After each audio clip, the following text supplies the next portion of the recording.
Amos ଅଧ୍ୟାୟ 3। ହେ ଇସ୍ରାଏଲର ସନ୍ତାନଗଣ, ତୁମ୍ଭେମାନେ ଏହି ବାକ୍ୟ ଶୁଣ। ଏହା ସଦାପ୍ରଭୁ ତୁମ୍ଭମାନଙ୍କ ବିରୁଦ୍ଧରେ, ଅର୍ଥାତ୍ ଯେଉଁ ସମୁଦାୟ ଗୋଷ୍ଠୀକି ଆମ୍ଭେ ମିଶର ଦେଶରୁ ବାହାର କରି ଆଣିଲୁ, ସେମାନଙ୍କ ବିରୁଦ୍ଧରେ କହିଅଛନ୍ତି। ପୃଥିବୀସ୍ଥ ଯାବତୀୟ ଗୋଷ୍ଠୀ ମଧ୍ୟରେ କେବଳ ତୁମ୍ଭମାନଙ୍କର ପରିଚୟ ଆମେ ନେଇଅଛୁ। ଏଥିପାଇଁ ତୁମ୍ଭମାନଙ୍କର ସକଳ ଅଧର୍ମର ପ୍ରତିଫଳ ଆମ୍ଭେ ତୁମ୍ଭମାନଙ୍କୁ ଦେବା। ଏକ ପରାମର୍ଶ ନୋହିଲେ କି 2 ଜଣ ଏକତ୍ର ଗମନ କରିବେ? ଶିକାର ନ ପାଇଲେ କି ସିଂହ ବନ ମଧ୍ୟରେ ଗର୍ଜନ କରିବ? କୌଣସି ପଶୁ ନ ଧରିଲେ କି ଯୁବା ସିଂହ ଆପଣା ଗର୍ତ୍ତରେ ହୁଙ୍କାର କରିବ? ଫାନ୍ଦ ପତା ନ ଗଲେ ପକ୍ଷୀ କି ଜାଲରେ ଧରାଯାଇ ଭୂମିରେ ପଡ଼ିବ? କିଛି ନ ଧରିଲେ ଜାଲ କି ଭୂମିରୁ ଛିଟିକି ଉଠିବ? ନଗର ମଧ୍ୟରେ ତୁରୀ ବଜାଗଲେ ଲୋକମାନେ କି ଭୀତ ନୋହିବେ?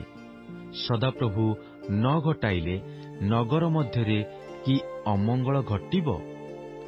ନିଶ୍ଚୟ ପ୍ରଭୁ ସଦାପ୍ରଭୁ ନିଜ ଗୁପ୍ତ ବିଷୟ ଆପଣା ଦାସ ଭବିଷ୍ୟଦ୍ବକ୍ତାଗଣ ପ୍ରତି ପ୍ରକାଶ ନ କଲେ କିଛି କରିବେ ନାହିଁ।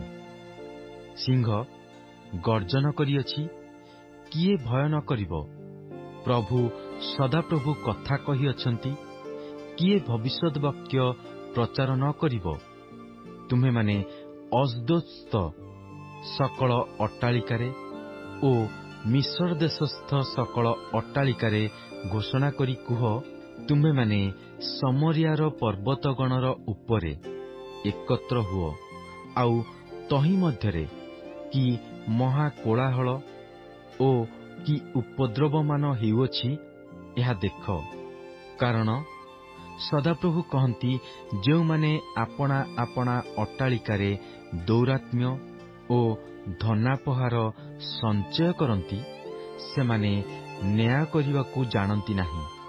ଏ ନିମନ୍ତେ ପ୍ରଭୁ ସଦାପ୍ରଭୁ ଏହି କଥା କହନ୍ତି, ଏକ ଜଣ ବିପକ୍ଷ ଦେଶର ଚତୁର୍ଦିଗରେ ଉଠିବ, ଆଉ ସେ ତୁମ୍ଭଠାରୁ ତୁମ୍ଭର ବଳ ନତ କରିବ ଓ ତୁମ୍ଭର ଅଟ୍ଟାଳିକା ସବୁ ଲୁଟିତ ହେବ।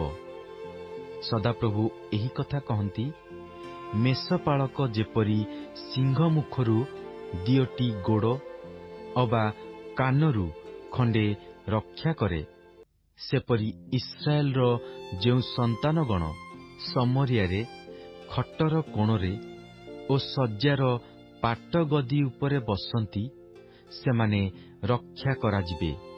ତୁମ୍ଭେମାନେ ଏହା ଶୁଣ ଓ ଯାକୁବ ବଂଶ ବିରୁଦ୍ଧରେ ସାକ୍ଷ୍ୟ ଦିଅ। ଏହା ପ୍ରଭୁ ସଦାପ୍ରଭୁ ସୈନ୍ୟାଧିପତି ପରମେଶ୍ୱର କହନ୍ତି।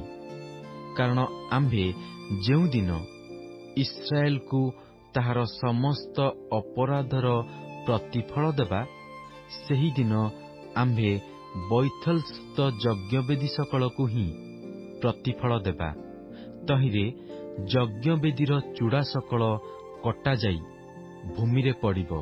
ପୁଣି ଆମ୍ଭେ ଶୀତକାଳର ଗୃହକୁ ଓ ଗ୍ରୀଷ୍ମକାଳର ଗୃହକୁ ଆଘାତ କରିବା, ଆଉ ହସ୍ତିଦନ୍ତର ଗୃହ ସକଳ ନଷ୍ଟ ହେବ ଓ ବଡ଼ ବଡ଼ ଗୃହ ଲୁପ୍ତ ହେବ। ଏହା ସଦାପ୍ରଭୁ କହନ୍ତି।